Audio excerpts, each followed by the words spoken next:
Pour éviter la déprime causée par le retour des températures froides, laissez-vous émerveiller par les lumières du Jardin botanique de Montréal. De voir nos collections en pleine soirée, l'image et l'ambiance est complètement différente. Au cours des années, l'événement a pris de l'ampleur. 3 jardins de lumière se retrouvent sur le parcours.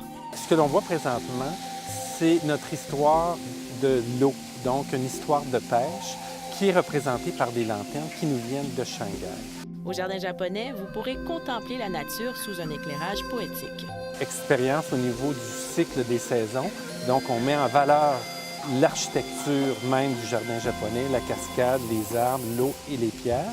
Depuis l'an dernier, le cercle de vie est illustré au Jardin des Premières Nations à travers une expérience multisensorielle sur un arbre sacré. C'était vraiment de mettre en lumière toutes les étincelles de vie à partir des étincelles du feu. Parce que le feu, c'est vraiment une base chez les Autochtones, c'est ce qui rassemble. Un sentier féerique vous mène au Grand Peuplier. C'est toute la canopée des érables qui est illuminée par des petites paillettes de lumière. Donc le visiteur est enrobé après son expérience au Jardin de Chine.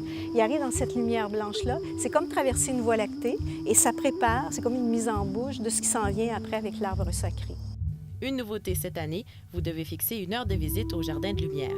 C'est une bonne nouvelle pour permettre une expérience très agréable. Réservez votre billet en ligne et privilégiez le transport en commun. C'est l'idéal pour passer une merveilleuse soirée. Les jardins de lumière se veulent de plus en plus verts. Environ 1/3 des structures sont recyclées chaque année.